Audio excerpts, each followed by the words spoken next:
y le mostré esta necesidad que tenía de aprender a trabajar con datos radioastronómicos.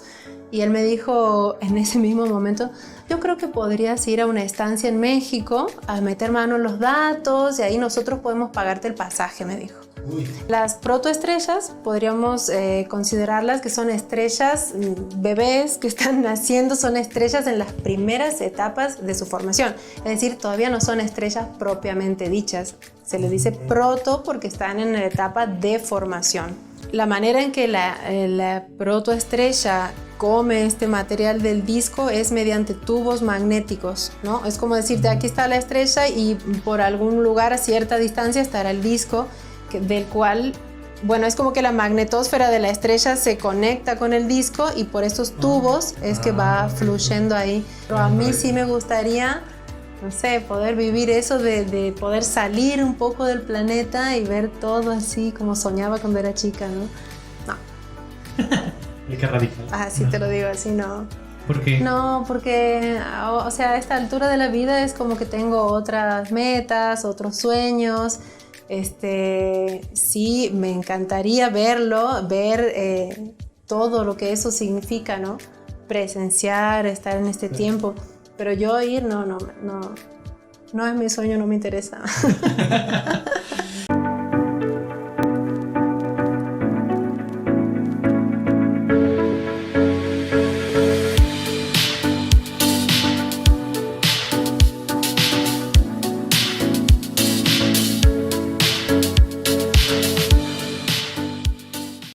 Hola, bienvenidos a un nuevo episodio de Recovecos de la Ciencia. Gracias por ver esta emisión. ¿Alguna vez usted que ha salido en la noche y voltea a ver el cielo oscuro, pues ha visto un montón de estrellas por ahí? Algunas de ellas que, como sabemos, ya están muriendo y prueba de eso a veces vemos, si usted entra a internet, las nebulosas bonitas que están ahí. Inclusive a esas nebulosas a veces las ponemos de fondo en la computadora y todo. Pero, por otro lado, así como están muriendo estrellas, también están naciendo estrellas. Es decir, se están creando nuevas estrellas. Cuando esto sucede, interfieren varios mecanismos para que esto pase. Entonces, uno de esos mecanismos son los jets protoestelares y es justamente el tema que vamos a hablar de hoy, y para eso tenemos una invitada muy especial. Pero como siempre, quiero agradecer a Vanessa, que está detrás de cámaras. Invitarlos a que nos vean por YouTube, nos escuchen por Spotify y nos sigan en redes sociales como Facebook e Instagram. Y pues bueno, sin más ni más, vamos a comenzar y pues presentarles a César. César, tenemos una invitada de lujo en este podcast. Como siempre, Osvaldo, gracias por la introducción al tema. Siempre tenemos invitados muy especiales y especialistas además en el tema, ¿no? Darle gracias a Vane que está atrás de las cámaras. Esta vez le tocó a ella porque a Jazmín la tenemos en el otro lado del charco, ¿no? Sí, anda de viaje. Espero que regrese pronto. Y que nos dé like ahorita viéndonos desde allá. Sí, tenemos una invitada especial y especialista además en el tema. Doctora Adriana, muchas gracias por aceptar la invitación. Hola chicos, muchas gracias por invitarme. Para mí es un gusto estar aquí. Gracias. Y pues gracias por aceptar la invitación y por venir a platicarnos un poco de tu trabajo y de un poco de tu trayectoria, que casi siempre, bueno, no siempre empezamos por esa parte, ¿no? De preguntarle al invitado un poco de su trayectoria para después escuchar sobre su trabajo actual. Y pues nada, muchas gracias de nuevo y bienvenida a Recovecos de la Ciencia. Gracias. Sí, muchas gracias. Bueno, pues como bien dice su nombre del podcast, son Recovecos de la Ciencia, y lo que tratamos de hacer es entrar a estos recovecos exactamente que a veces no se mencionan o no se saben de los investigadores. Entonces, pues sí, partiendo de eso, pues una de las cosas que nos gusta hacer es empezar conociendo a nuestro invitado. Primero, pues eres argentina, ¿no? Sí, yo soy de Argentina. Nacido en una provincia que se llama Santiago del Estero, es más o menos al norte, podríamos decir que es norte de Argentina, sí. Sí. Hay más al norte, pero hay más provincias al norte. La región norte. Sí. Es que Argentina está como alargadito, ¿no? ¿O estoy confundiendo un poco? No, sí, ¿no? Sí, largo, ancho también, depende de dónde lo veas. Sí, como es la punta del continente, ¿no? Lo de abajo, Sí, está el faro del fin del mundo, ¿no? Sí, pero sí, eso está bien al sur, sí. Sí, eso está bien al sur, ¿verdad? Sí. Oye, pues, bueno, pues nada, hay que preguntarle sobre cómo surgió esta inquietud, este amor por la astronomía. No sé si es amor, Y bueno, yo creo que en algún momento sí lo fue. Ahora podemos decir una relación un poco distinta. Pero sí sigue habiendo esa pasión, un poco de esa pasión inicial y otras que se fueron despertando en el camino también. O sea, esa pasión fue desde niña. Desde niña, sí. Yo desde niña soñaba con ser astrónoma y era siempre que podía pedir un deseo, así soplando las velitas o algo, siempre pedía ser astrónoma, quiero ser astrónoma. Y bueno, finalmente sí, pude ser astrónoma. ¿Recuerdas qué lo detonó? ¿Viste alguna película? ¿Viste ¿en qué momento decidiste? No sé si habrá algún momento en particular, pero siempre de niña amaba mirar el cielo, o sea, subirme al techo de mi casa, mirar las estrellas, tratar de ver, las constelaciones, tenía mapas, me iba con mi linternita ahí con papel rojo para ver así, bueno. Sí, no sé si hubo un hecho en particular. Mi papá siempre me hacía notar las estrellas y eso, entonces sí, desde chica siempre me gustó mirar y bueno, de niña fue así como un sueño un poco romántico, así más de adolescente. Me gustaba mucho la poesía también y miraba el cielo de noche y siempre pensaba en la inmensidad. Bueno, se mezclaba ahí como un poco de poesía, ciencia. Y bueno, decidí ir por ese camino de la ciencia, sí. Sí, yo creo que creo que el mar, ¿no? El mar y el universo son como muy misteriosos y dan mucha inspiración para tanto letras de canciones como poesía, ¿no? Poemas. Sí. Me acuerdo de chica, o sea, en esto que subía al techo, también tenía 2 primas que les encantaba la astronomía, la Ángela y la Gaby, por si están viendo ahí. Seguramente se acuerdan de esos momentos y se quedaban a dormir en casa y nos quedábamos ahí horas mirando el cielo, hablando del universo. Así de chicas. Sí, oye, ¿y ellas no estudiaron astronomía eventualmente? No, ellas se fueron por otros caminos, pero sí. Les gustó el dinero. Pero no. No, pero ¿y cómo fue que, o sea, ya cuando uno se da cuenta, dices, tienes que estudiar física, tienes que estudiar algo, una área afín? ¿Tú qué estudiaste en tu licenciatura, digamos? Yo estudié licenciatura en astronomía porque en Argentina tenemos, a diferencia de otros países que hay que hacer la maestría, la licenciatura, nosotros tenemos la licenciatura en astronomía en distintas provincias, así que yo de Santiago del Estero me fui a Córdoba, que era lo más cercano que tenía para estudiar astronomía. Pero, o sea, el camino no fue directo así como uno dice, quiero estudiar una cosa y me voy, ¿no? En el medio, cada quien tiene su camino, ¿no? Y a veces no es una trayectoria recta, sino que da muchas vueltas. Y bueno, antes me fui a otra provincia, a Tucumán, a estudiar física, porque al momento de terminar la escuela, económicamente no era un buen momento, entonces no pude irme a Córdoba. Y me fui a Tucumán, que era más accesible, ¿no? Pero antes de eso ingresé a computación, porque, o sea, era como que de repente no pude irme a ningún lado y dije, bueno, ¿qué hago aquí, no? Y me metí a computación, pero en esa época, ya sé que voy a sonar como vieja, pero yo a esa edad todavía nunca había tenido una computadora, no sabía lo que era crear un archivo y así, mis compañeros me iban explicando todo un mundo nuevo. Y finalmente, cuando pude irme, un año después, fui a estudiar física, siempre con la idea de quizás hacer una equivalencia de materias para ir a la carrera de astronomía, que eso fue lo que hice finalmente, por eso mi camino fue bastante largo y con muchas vueltas, pero bueno, aquí estamos. Bueno, creo que eso no fue tan mala decisión estudiar computación, ¿no? Creo que ahora en la astronomía se usa bastante. Sí, sé que en todas las áreas posiblemente ya son muy importantes la computación, pero en astronomía no se diga también. Sí. Computación, sin duda, sí. Es que creo que me decía Omaira, mi asesora, ¿no? Que en el siglo XVIII, XIX, la astronomía sí que era agarrarte con el telescopio y ponerte a ver, ¿no? Pero ahora, hoy en día, definitivamente en la computadora. En la computadora, sí. Incluso los datos que vienen de telescopios o distintos instrumentos lo analizamos en la computadora, sí. Sí, claro. Sí, ya no estamos detrás del O quizás los instrumentos, algunos quizás sí, pero es que los instrumentos son tan delicados que quizás hace falta personal especializado para ese manejo. Uno le puede decir como astrónomo qué requerimientos tiene para una observación y ya los técnicos hacen la observación y a nosotros nos avisan cuando ya están los datos para procesarlos. Exactamente, así está. Ahora así se maneja, exacto, ya no estamos detrás. Bueno, a excepción de algunas cosas muy cercanas, ¿no? Sí se puede todavía, pero yo creo que ya en otras regiones, ya de frontera y datos ya son así como más hasta automáticos, ¿no?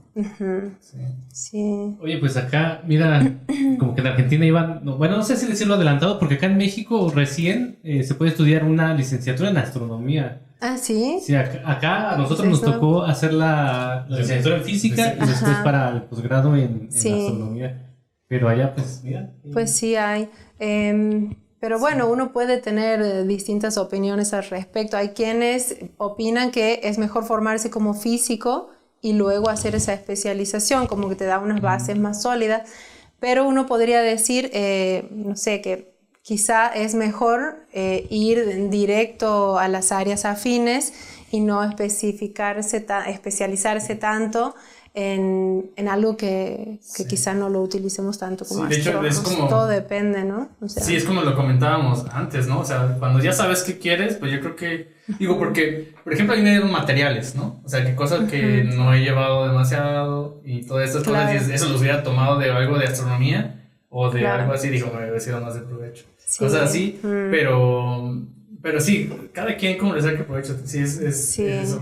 Y la física te permite como abarcar todas las áreas. Sí, pero sí está bueno en todo caso tener las opciones. O sea, que uno pudiera elegir si quieres hacer una carrera un poco más larga o si no optar por la otra. Sí, que tengas una opción, una preparación. Sí, está bien. Sí, tienes razón. Sí. Oye, y luego, exactamente, entonces, ¿estudiaste tú la carrera? Licenciatura en astronomía, sí. Para titularte, ¿qué hiciste? ¿Una tesis? ¿Y de qué trató? Si es que fue una tesis o el trabajo. Sí, para titularse en la licenciatura en astronomía se da como una tesina, ¿sí? O sea, es como una tesis, pero no te piden, por ejemplo, no es obligatorio publicar artículos.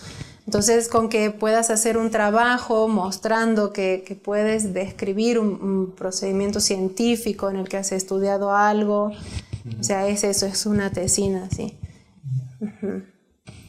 ¿Y de qué fue? ¿Te acuerdas? ¿Qué hiciste en ese trabajo? Sí, ya me empecé a arrimar para la parte de radioastronomía, que es en lo que trabajo ahora. En ese momento, bueno, comencé, como no tenía herramientas, no sabía todavía calibrar datos ni nada. Entonces mi director de ese momento me había propuesto buscar datos de archivo para analizar la emisión polarizada en galaxias. Porque ahí en el instituto donde yo hice, bueno, mi director de licenciatura y luego donde hice el doctorado, es más orientado a lo extragaláctico, a lo galáctico, a simulaciones del universo, y yo ahora trabajo más, o sea, estoy enfocada en la formación estelar, ¿no? Que son como las piezas más básicas ahí. Pero bueno, entonces mi primer trabajo digamos, la tesina de la licenciatura fue sobre campos magnéticos en galaxias espirales. Sí. Oye, de tantas áreas que había, como tú bien mencionaste, ¿no? Que había gente trabajando en la óptica y mencionas que te fuiste más a la astronomía. Sí. ¿Por qué elegiste ese camino? Digo, fue así como... ¿Te llamó la atención? Sí, a ver, es algo muy curioso, ¿no? Porque yo cuando era chica, de niña, me acuerdo que había visto la película Contacto porque me encantaba la astronomía, ¿no? Ajá. Y yo dije, no, nunca voy a ser radioastrónoma porque es como que no veía las imágenes bonitas que te muestran los telescopios ópticos o, bueno, ahora los infrarrojos también, ¿no? Como el James Webb. Y bueno, y luego terminé siendo radioastrónoma, entonces ahí hay una prueba de que el camino no es así como uno por ahí se lo imagina. En mi caso, bueno, de la experiencia de estudiante, nosotros al ir llegando al final de la licenciatura, comenzábamos a hablar con los distintos investigadores como para saber un poco más sobre sus áreas de investigación, quizás hacer algún trabajo así para presentar en un congreso, para darnos una idea de cada rama, ¿sí, no?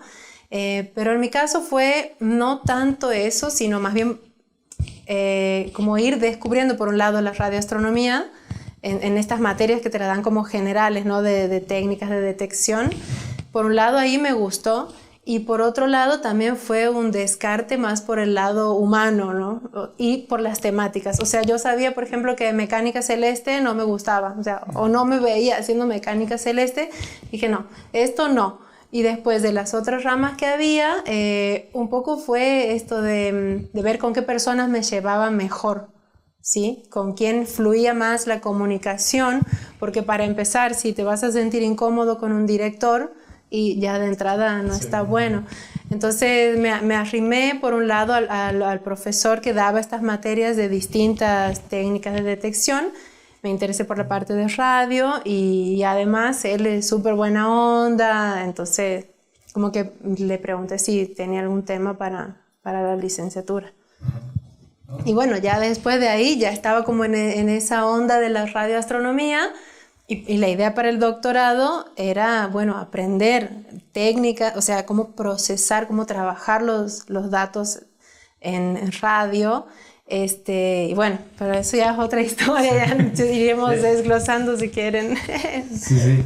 ¿En dónde exactamente, no? Como, ¿en dónde fue donde hiciste tu maestría? ¿Hiciste maestría? No, es maestría la ya? licenciatura en astronomía, son 5 años. Sí. Sí. ¿Y ya cubres, ya entras directamente al doctorado? Sí, después de eso sí.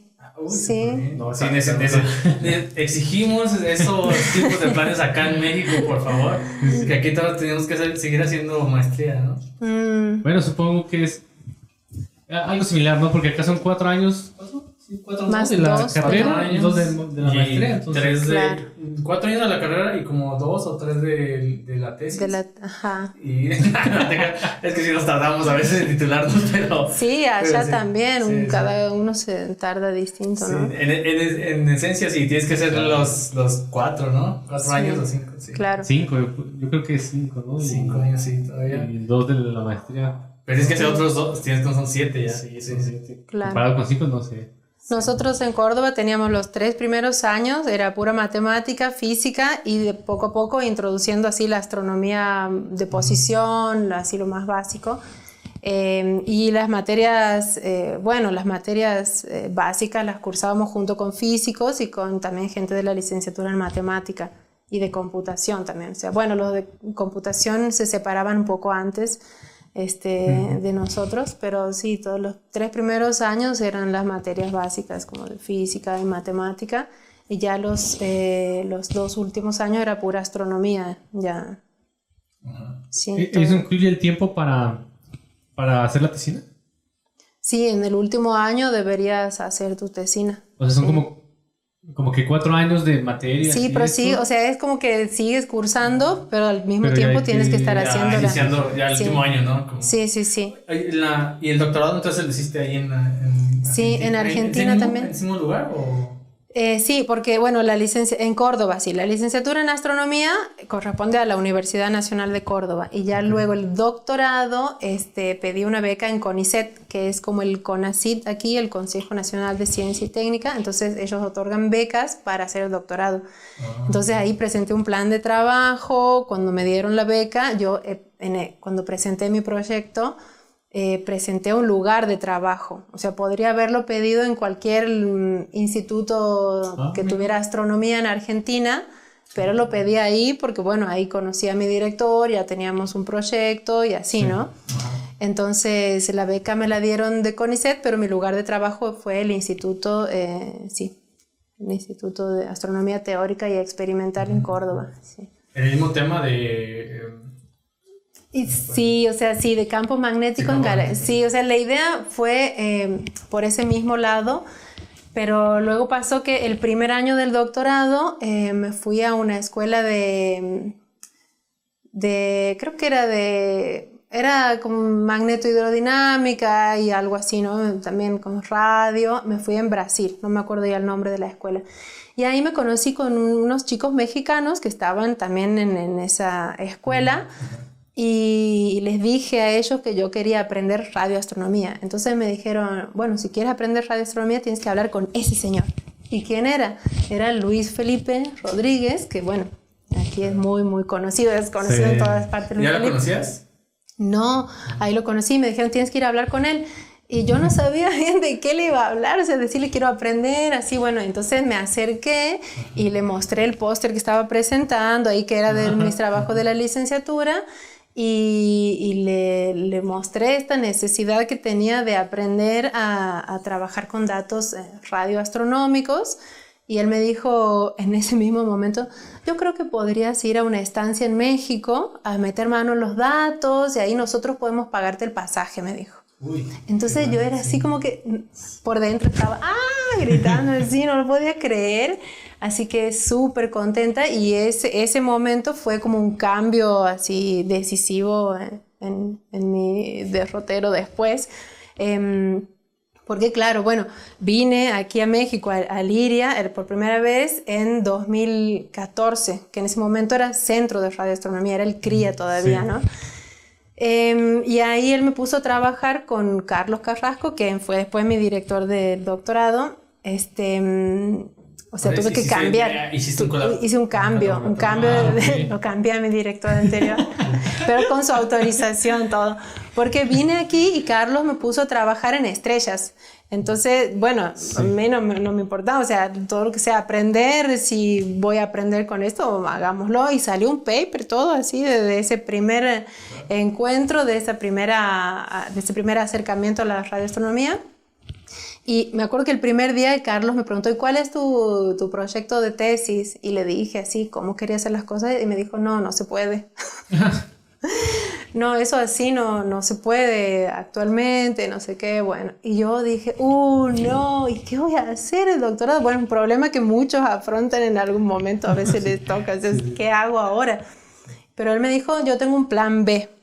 Y entonces tenía muy, muy específico digamos, el tema que él me propuso era investigar los jets protoestelares, ciertas cosas que pasan ahí, tenía los datos, sabía lo que se podía esperar, nada más que él no tenía tiempo. Entonces, es como que ahí, bueno, propusimos el cambio de tema, de tesis, de director y todo. Y el que era mi director antes quedó como codirector. Pero fue todo así, hicimos el cambio y desde ahí que empecé con los jets protoestelares. Mira el Charlie que listo, ¿no? Ese proyecto no va, pero yo tengo uno que sí. Y lo terminamos. Sí. Pero bueno, ahora que vuelvo a Argentina, sí pienso empezar a retomar un poco más las galaxias ya. ¿Ah, sí? Sí. O sea, no voy a dejar mi rama principal de investigación, que es esto. Pero ya con todas estas bases, yo creo que ya te... sí, además uno puede seguir aprendiendo y demás, muchas cosas más por aprender hay, por supuesto. Pero sí me gustaría, como ahora volviendo al instituto en Córdoba, comenzar a aportar desde mi lugar algo a los otros investigadores, ¿no? Quienes estén interesados en hacer observaciones en radio. Sí. Oye, ¿ya también el doctorado es de 4 años como acá o no? Ahí por lo general son 5. 5 años. Sí. Ya eso compensa lo de la universidad. Pero no te dan año para terminar tesis, entonces. Oye, no, entonces nos comentabas que aparte hiciste 2 postdocs. ¿Dónde hiciste esos 2 postdocs? Sí, uno lo hice ahí mismo en Córdoba. Ajá. Y también con una beca de CONICET, y el otro es el que estoy haciendo ahora aquí, sí. Que ya se está terminando. Sí.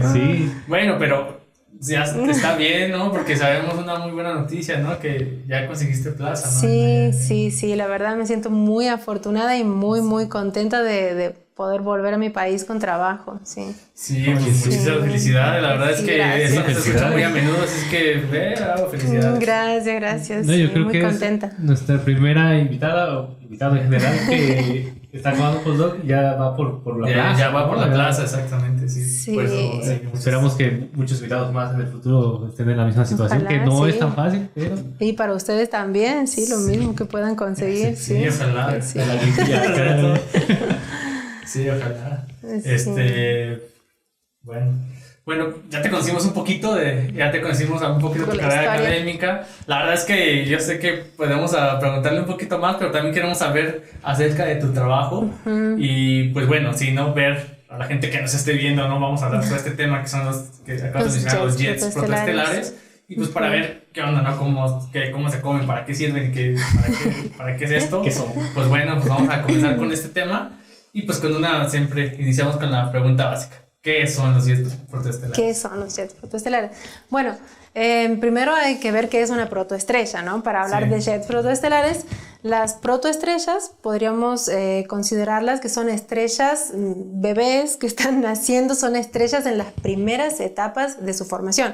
Es decir, todavía no son estrellas propiamente dichas. Se les dice proto porque están en la etapa de formación. Durante esas etapas, que son las estrellas muy, muy jóvenes, están muy inmersas en nubes densas de gas y polvo. En ese momento, estos núcleos, estas protoestrellas, tienen menos de 10.000 años, para darse una idea, lo cual es muy, muy poco. Y en estas etapas, estos núcleos que se van formando, que van aumentando la densidad, la temperatura, van comiendo material de su entorno a través de un disco que se forma ahí, y al tiempo que comen este material, la estrella, para poder constituirse, también necesita expulsar material, y lo hace por sus polos. Entonces, eso es lo que se conoce como jets protoestelares. Son flujos de materia que el sistema protoestrella disco está eyectando, ¿sí? Es como que por un lado come material para formarse, pero también necesita expulsar un porcentaje de ese material que come, más o menos. Nadie sabe bien esto cuánto es, pero siempre se toma un valor de referencia como de un 10% de lo que se acreta, como le decimos en la jerga, de lo que come la estrella. 10% es lo que eyecta al medio. Y estos son los jets protoestelares. Pero claro, estos jets no se observan solo en protoestrellas, también se observan en los núcleos activos de galaxia, por ejemplo, esos chorros muy colimados. Esto me van a escuchar decirlo mucho. Colimado hace referencia a qué tan enfocado está ese material, ¿no? Que es eyectado por los polos. Se observan en distintos objetos astrofísicos, y lo que tienen en común es que están siendo eyectados por objetos compactos, densos, que están acretando material del medio, o sea que están comiendo materia de su entorno. Entonces, en esos objetos es que se observan los jets en general. Ahora, en particular, estos objetos serían las protoestrellas, que están también en esa situación de comer material de su entorno y eyectar. Sería eso, básicamente. La problemática que hay, o si uno quiere, es un desafío, ¿no? Es que no se sabe si existe un origen común para todos los tipos de jets en el universo. Es decir, los que son eyectados por núcleos activos de galaxias, que son velocidades muy altas, son jets relativistas, es decir, que el material va con velocidades cercanas a la velocidad de la luz. Esos jets se forman de manera similar a los que vemos en estrellas en formación o en otros objetos. No se sabe, no se sabe aún si hay un mecanismo común que pueda explicar el origen de todos los jets, ¿sí? Entonces, y en ese sentido, los jets protoestelares son muy buenos objetos para estudiar su formación, cómo son los mecanismos por los cuales este sistema de la estrella y el disco que tiene ahí, cómo hace para eyectar ese material bien enfocado, bien colimado, ¿sí? Al estar más cerca, permite desde el punto de vista observacional mirar bien lo más cerquita posible de la estrella. Uno quisiera ir lo más cerca posible, ¿no? Pero no se puede siempre. Pero al estar más cerca que otros que están en otras galaxias, por ejemplo, es, digamos, un poco más fácil tratar de husmear ahí, ver, pensando en los recovecos ahí, ¿no?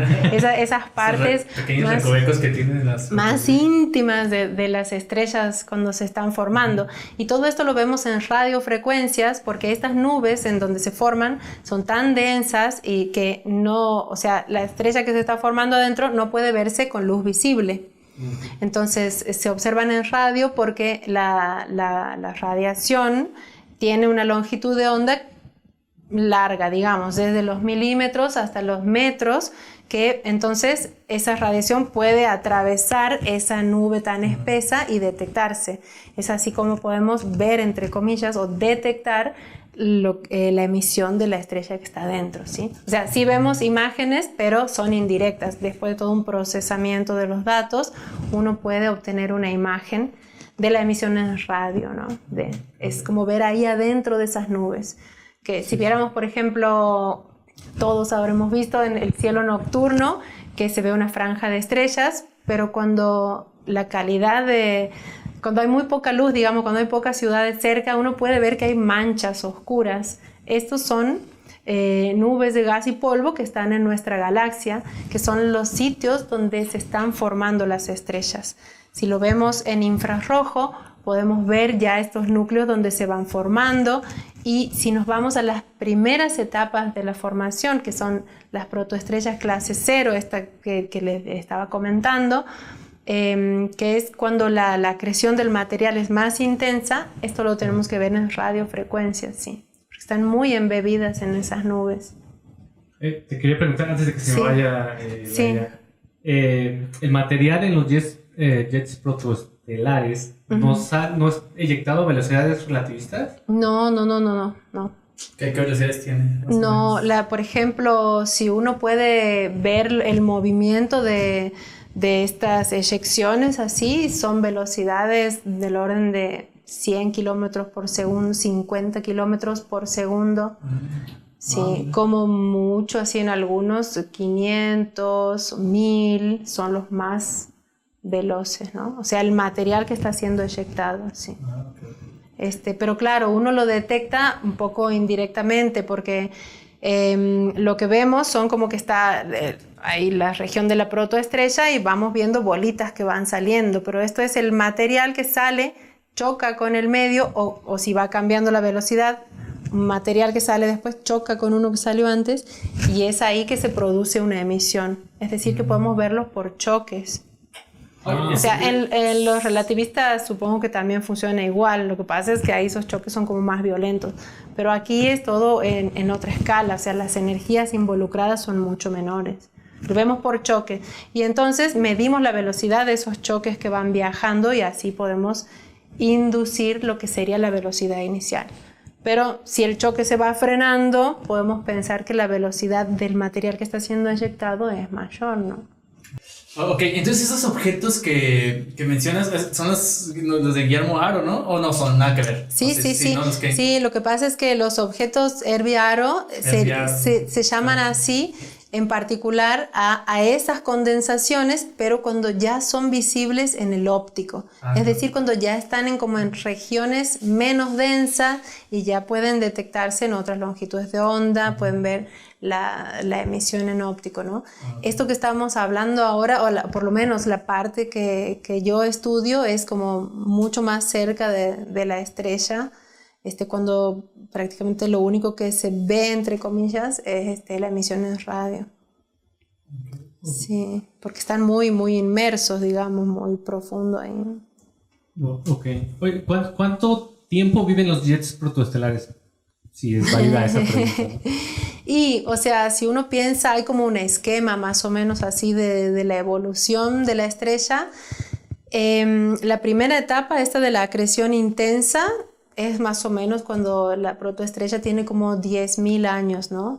De ahí hasta como los, ¿cuánto será? 50.000, quizá ya va evolucionando, o sea, el entorno se va despejando, estos jets cambian, se empiezan a ver también en infrarrojo, en visible, o sea, 50.000 años, cuando ya tienes 100.000 quizá ya vas perdiendo, no estoy segura de esto, ¿no? O sea, habría que chequearlo, pero quizá por los 100.000 años ya empiezan como a disiparse.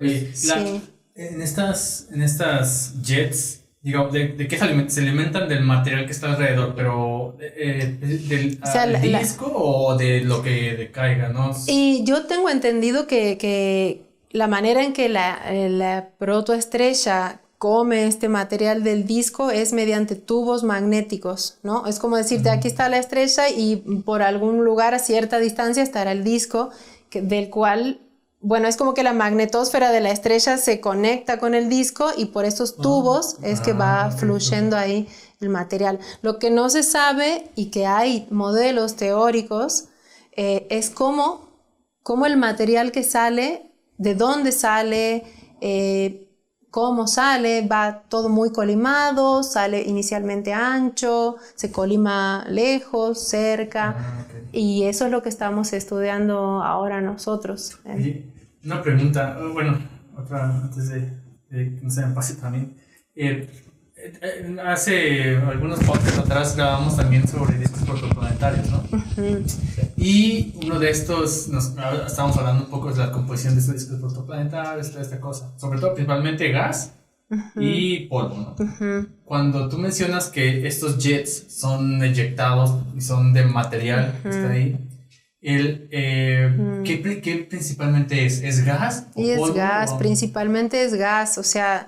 Cuando uno piensa así en los modelos que se hacen, toma cierta fracción de ionización, pero siempre estás hablando de gas, ¿no? O sea, ok. Sí.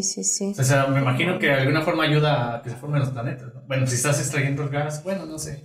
Sí, no me arriesgaría a hacer así como una relación ahí, ¿no? Sí, creo que ya pensándolo bien.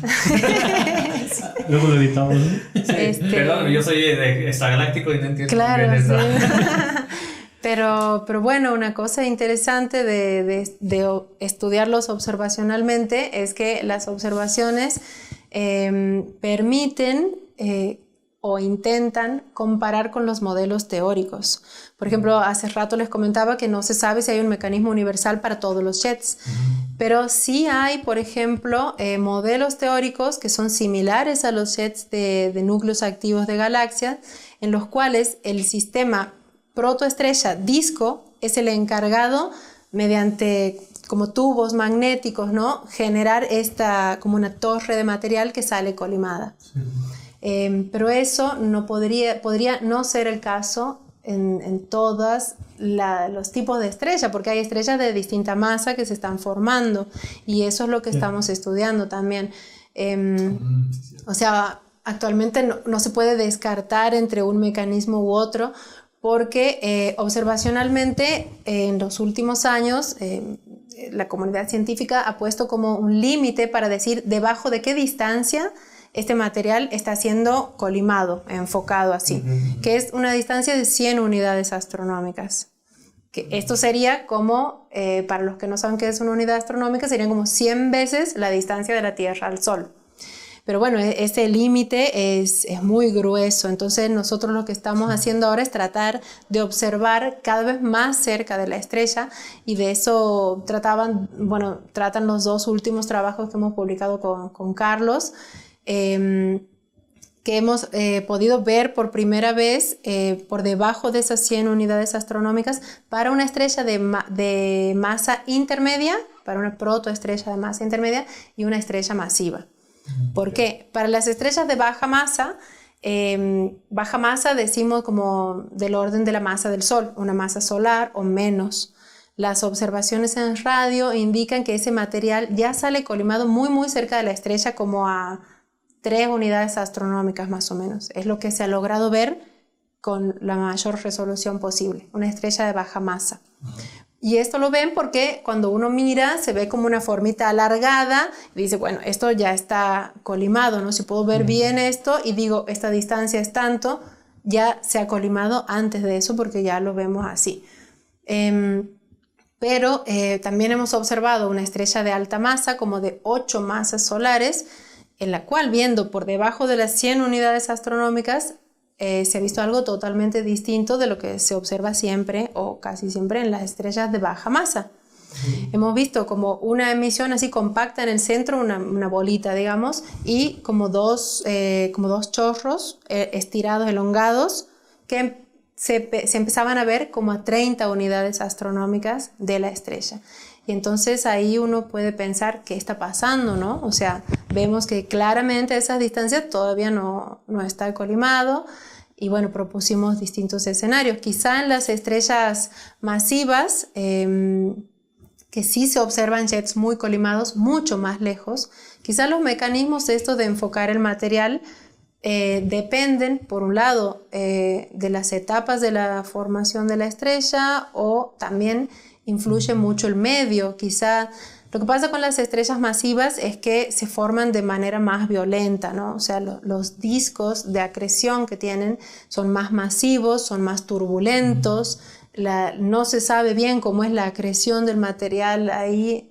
Entonces, en esas condiciones es difícil imaginarse que este sistema pudiera formar campos magnéticos bien ordenados y como estables como para producir esta torre, ¿no? Entonces, probablemente en las primeras etapas de formación de una estrella masiva, el material sale así, más bien como un viento poco colimado o semiesférico o cónico, y puede luego colimarse por algún mecanismo, ya sea de intervención de la densidad del medio en el que está o por la presencia de campos magnéticos. Entonces, bueno, eso es como parte de lo que estudiamos. Por otro lado, perdón, en el caso que estudiamos una estrella de masa intermedia, que es como de 3 masas solares, también vimos por debajo de estas 100 unidades astronómicas, y también vimos algo distinto. Entonces, la estrella de masa intermedia podemos considerar está ahí a medio camino entre el caso más extremo, violento, así, y las estrellas más bien comportadas, que son las de baja masa, las mejor estudiadas y así, ¿no? Pero vimos algo distinto también. Es como, vimos así como si fuera como una U, y así como una fuente elongada más arriba. Entonces ahí pensamos, ¿qué será? ¿Será que sale un viento ancho y después se colima? Y bueno, estuvimos ahí consultando con algunos expertos de los modelos teóricos y nos dijeron, no podría pasar eso. Entonces ahí pensamos que en realidad esa U es como está siendo visible porque hay un viento ancho que está chocando. Un viento ancho le quiero decir que no está enfocado, ¿no? Sí. Como que sale más abierto y pega en estas paredes tan densas del entorno, como del disco o el toroide del entorno. Entonces, cuando lo que nosotros pensamos es que este viento así amplio, al chocar con este material, se produce la ionización del material, y eso es lo que estamos viendo. Y luego vemos como esa bolita eyectada que no podemos saber si está el jet saliendo colimado desde ahí, o en realidad sale colimado más cerca de la estrella, pero se hace visible ahí. Entonces son todas muchas cosas interesantes para estudiar. Y bueno, básicamente eso. Pero lo interesante es ver que en distintos casos, en protoestrellas de distinta masa, al parecer los mecanismos podrían ser distintos, ¿no? Oye, ese tipo de mecanismos que mencionas se han observado en varias protoestrellas, digamos, dices ya la estadística nos da algo a favor, ¿no? O no hay muchas observaciones. ¿Cómo está esa situación? Bueno, por debajo de las 100 unidades astronómicas no hay muchos casos estudiados. Sí hay unos cuantos, no sé, quizá una decena o por ahí, ¿no? Que han podido ver bien profundo. Pero, por ejemplo, los trabajos estos que presentamos este año y el año pasado fueron los primeros casos que se pudo ver para una estrella de masa intermedia y una de alta masa. Las estrellas masivas están más lejos, a distancias mayores, y entonces es más difícil estudiarlas, ¿sí? O sea, es decir, cuando estudiamos estrellas de baja masa, del orden de la masa del Sol o menor, las observaciones, o sea, sí se puede ver que están muy bien colimadas a distancias próximas a la protoestrella. El caso de mayor resolución angular indicaba que estaban colimadas como 3 unidades astronómicas. Pero tampoco eso es suficiente para discernir entre los mecanismos teóricos de colimación. O sea, hay que irse como más profundo. Pero bueno, no es fácil. Oye, hablando de la técnica un poco, ¿cómo logran ver por debajo de las 100 unidades astronómicas? Y sí, lo que hacemos es interferometría en radio. Es decir, nosotros estas observaciones las hicimos con VLA, que es este arreglo de antenas que está en Estados Unidos. Son 27 antenas de 25 metros de diámetro, las que aparecen en la peli Contacto. Sí. Regresaste a... Pero no Sí. pero no es que nosotros estamos escuchando, o sea, no se puede escuchar, obviamente. Observamos con esas antenas, ¿no? Y cuanto mayor es la separación de las antenas, mayor es la resolución angular que se obtiene, es decir, se puede ver con más detalle, ¿no? Todo depende igual de la distancia a la que se encuentren los objetos. Pero sí, lo que hacemos es interferometría con radio. Es decir, que uno sería como equivalente a tener una antena grande de ese tamaño, ¿no? Más o menos. Porque veía que en este paper de este año es que usaron VLA y Merlin. Sí. Sí, ese también es un radio interferómetro, ¿no? Sí, tiene menos antenas, pero lo que nos permitió, porque a ver, la resolución que uno puede alcanzar también depende de la longitud de onda en la que esté observando.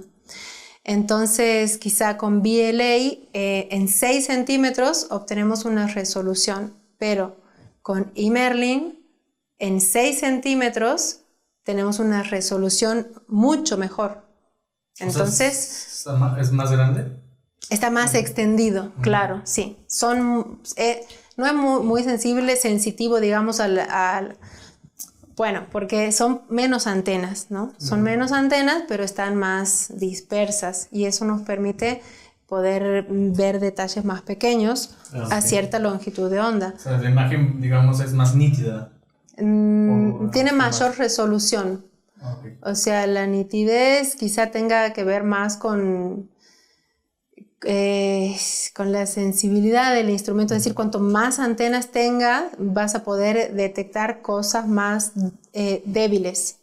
Quizá el eMerlin, al tener pocas antenas en comparación con VLA, necesitas observar fuentes más intensas, ¿sí? Es decir, quizá no puede ver con esa resolución a cierta frecuencia fuentes que el otro sí puede, ¿no? Okay. Oye, sí. no sé si puedo hacer esta pregunta acá. Ay, no, pero digo, porque por los instrumentos con los que trabajan, ¿no? Pero, por ejemplo, ALMA no es útil para hacer ese trabajo también. Bueno, justamente hace muy poco estuve en un congreso en Argentina que fue sobre una antena que están por poner en la provincia de Salta, en el norte, que la idea es que en un futuro pueda trabajar en conjunto con ALMA, ¿no? Como que están ahí. Ah, sí. El tema con ALMA es que observa más el submilimétrico actualmente y a esas longitudes de onda ya más bien se detectan los discos protoplanetarios y no tanto la emisión que produce estos jets, que es material ionizado, ¿sí? Pero, o sea, ALMA próximamente va a implementar su banda 1 que sí permite observar en las frecuencias donde nosotros hemos observado jets. Así que sí, ahí cuando la banda 1 de ALMA esté activa, sí, sería muy bueno. Sí. Va a estar bueno, ¿no? Sí. Oye, quisiera hacer una pregunta muy especulativa probablemente, pero ya digamos, el Sol, nuestra estrella, digamos, sigue un proceso similar, ¿no? O a lo se mejor, cree ¿no? que sí, claro. Se cree que sí. Dices, la longitud de estos jets son no muy grandes, ¿no? 100 unidades astronómicas, más o menos. No, esa es la parte central, digamos, lo más cercano. Luego tienes lo que está allá lejos, okay, como claro. muchas unidades, y depende, hay algunos que pueden llegar miles. Parsec y así, algunos ahora, pero otros imagen, ¿no? El 400 unidades astronómicas o más, sí. De hecho, o sea, se piensa que estos jets ponen en movimiento la nube, pueden impactar en lo que es, todo el entorno de donde se están formando las estrellas, porque sí generan movimientos importantes. Sí. No, yo te iba a preguntar, oye, entonces son como 100... ahora mismo podemos ver en nuestro sistema solar el efecto de este jet, si apuntamos telescopios hacia los polos o algo así. Pero, no, pero el Sol por un lado ya no los tiene, ¿no? Ya está más madurita nuestra estrella. Sí, no, me imagino yo más bien como una nube o algo diferente, una distribución que haya sido provocada por la... Sí se las ve, sí. existencia previa de un jet o algo, no sé. Sí se ve, sí. ¿Sí? Ah. Claro, bueno, eso cuando uno apunta a las regiones de formación estelar se ven que están las nebulosas y se ven así su... No, pero digo, en nuestro sistema solar. O sea, que no. digas, mira, eso que se ve ya fue por el efecto de una existencia del jet. O sea, eso no, nada que ver. No, yo creo que ya no. Sí, ya pasó eso. No estábamos aquí.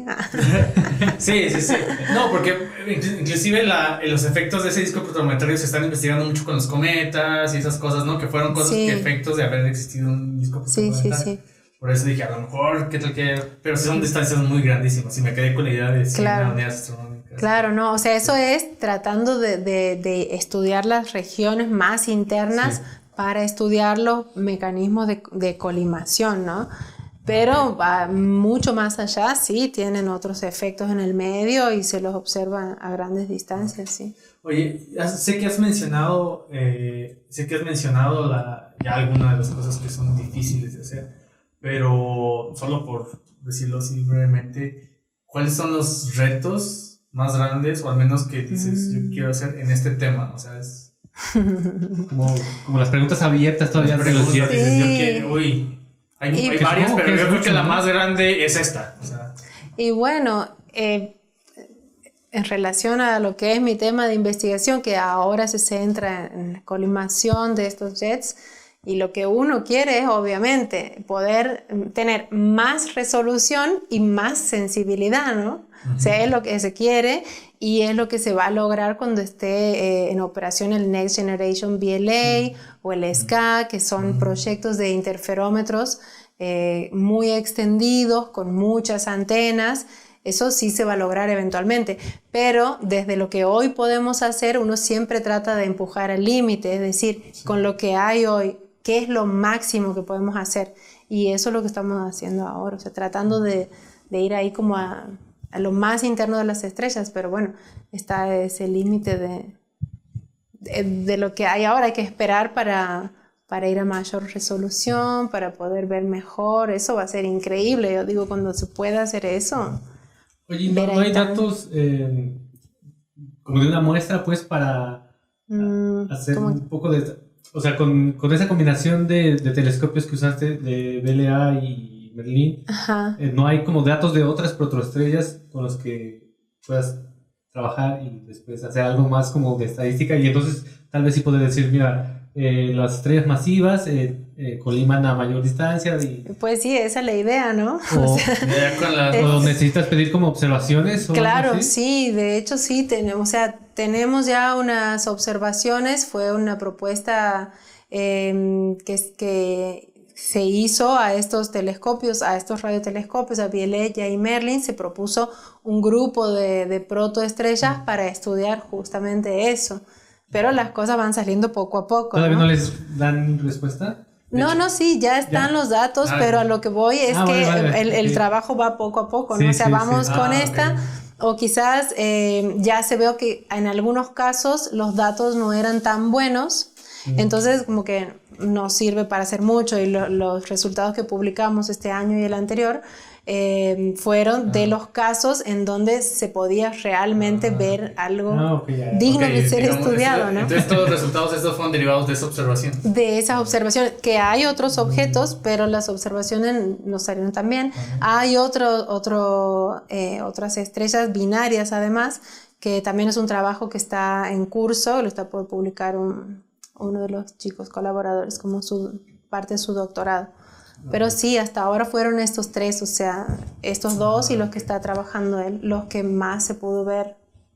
Entonces, y una de las preguntas que también hacemos, ¿no? De qué trabajo futuro tienes, ¿es seguir con esto, analizando esto? Sí, bueno, ahora... Gracias. Sí. Ahora, futuro cercano, estoy como retomando una parte anterior del doctorado con datos espectaculares, pero es otro tema, ya era como estudiar también jets protoestelares de una estrella masiva, que quizás sea la única en la que se pueden detectar campos magnéticos, ¿no?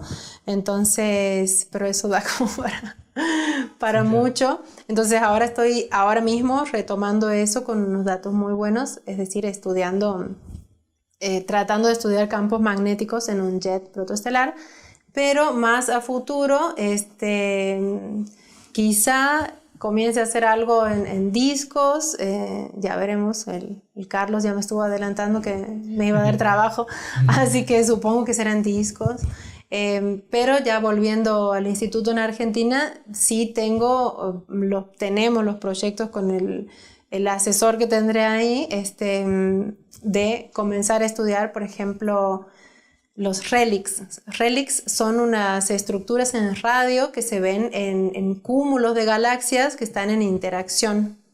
Y esto es súper interesante porque esa emisión en radio puede trazar las regiones de choque de los cúmulos y demás, pueden revelar información que en óptico o en otras longitudes de onda no se ven.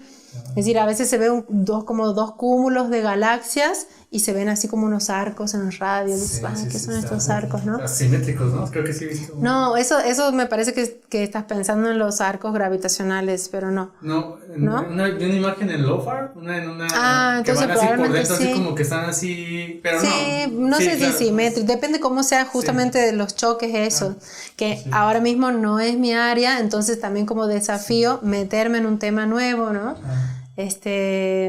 Conociendo un poco de la técnica de cómo observarlo, habrá que estudiar los fenómenos que pasan ahí. Bueno, eso sí es un desafío, aprender de otros objetos para estudiarlos, sí. Oye, no, yo no había escuchado de los RELIX. No, Qué vergüenza. Pero no. Bueno, Sí, mira, súper yo interesante. como que escuché y intenté y creo que quedé mal, ¿no? O sea,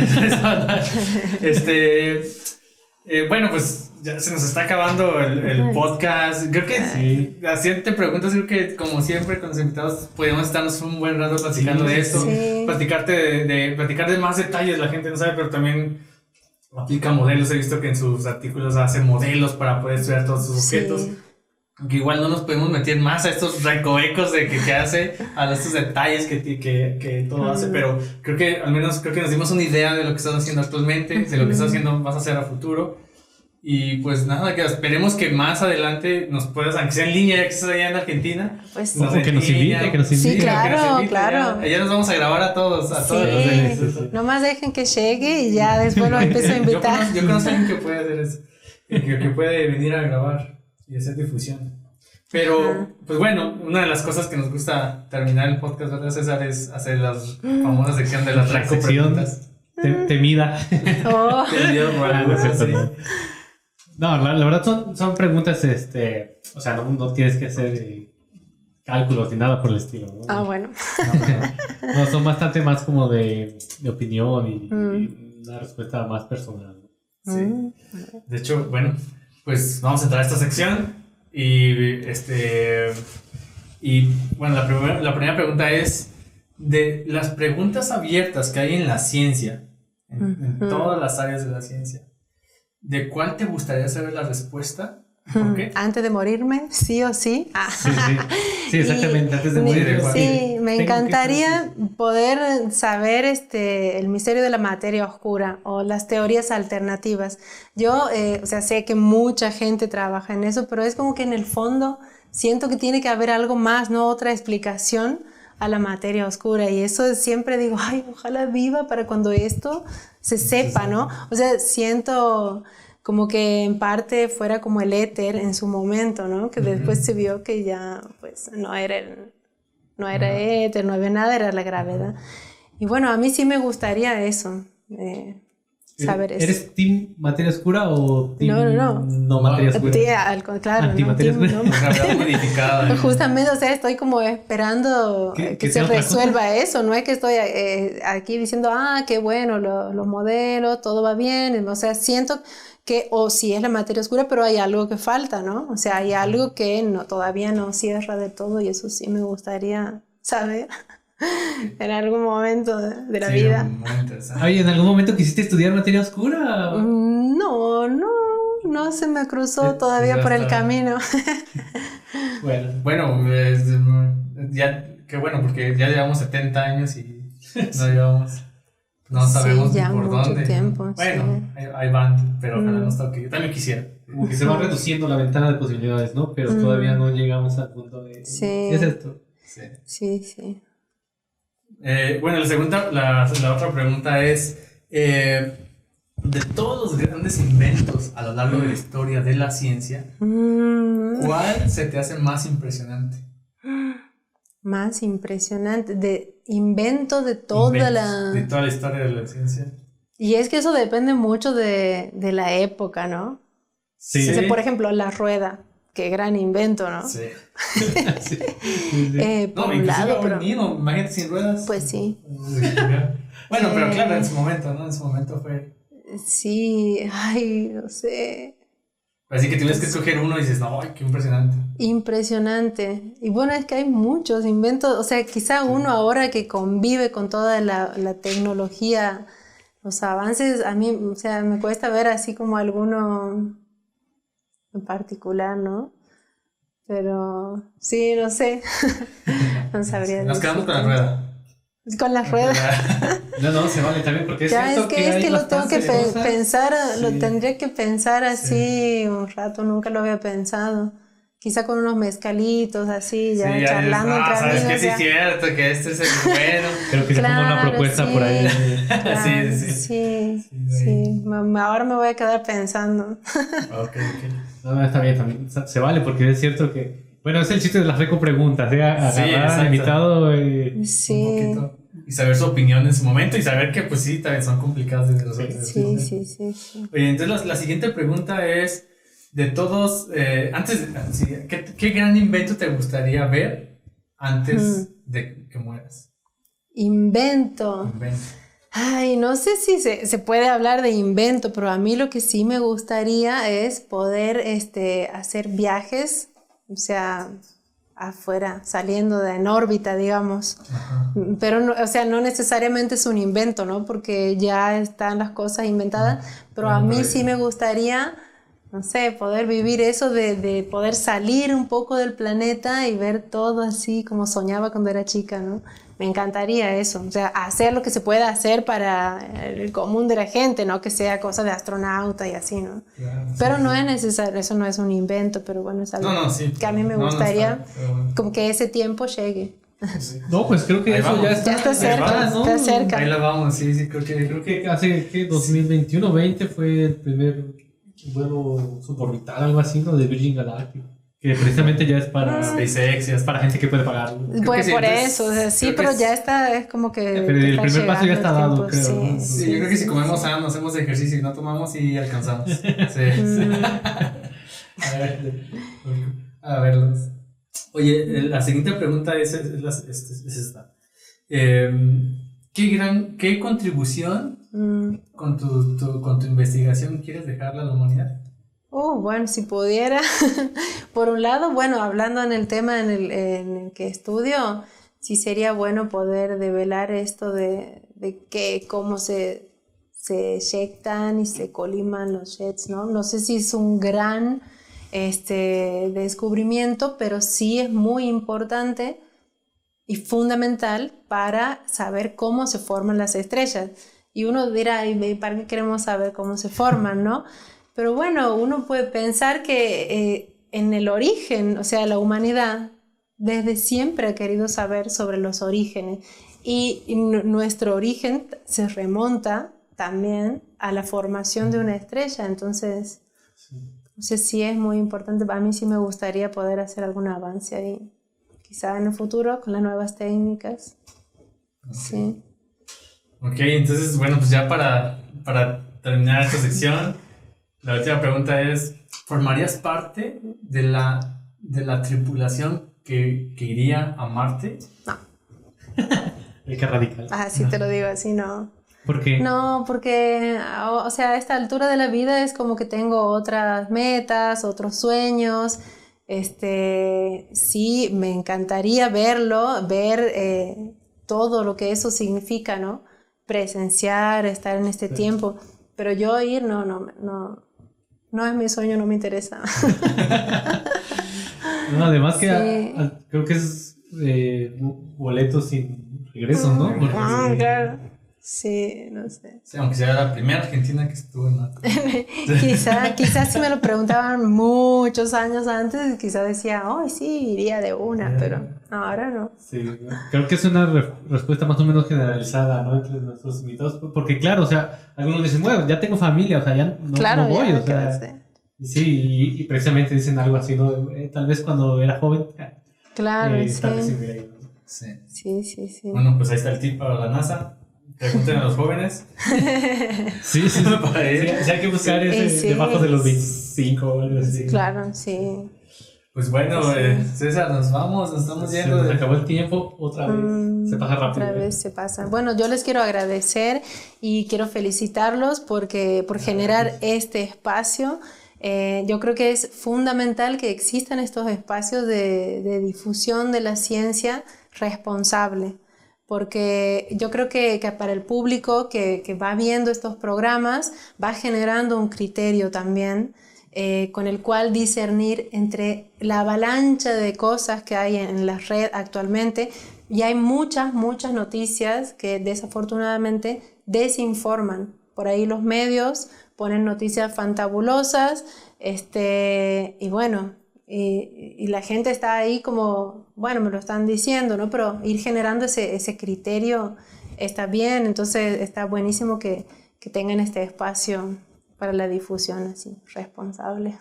No, muchas gracias. Sí, no, la verdad, muchas gracias por eso, y lo hacemos porque nos encanta, es un hobby para hacer esto. A ver si nos cuesta un poco, hay que conseguir cosas para grabar, los micrófonos. Es hobby y esperamos que eventualmente nos paguen también. Pues sí, también para conseguir tienen que pedir un buen financiación. equipo, ¿no? Sí. Pues bueno, en serio, lo decimos en serio, ojalá después podamos grabar otro podcast, a ver cómo ha seguido, cómo sigue tu trabajo, bueno, para ver. sí, La gente que nos está viendo, los artículos de ella, los que estemos comentando, los vamos a poner debajo en la caja de comentarios, para que si quieren echarle un vistazo lo vean. Si tienen algunas preguntas, pues igual te las hacemos llegar pues para sí. poderlo contestar.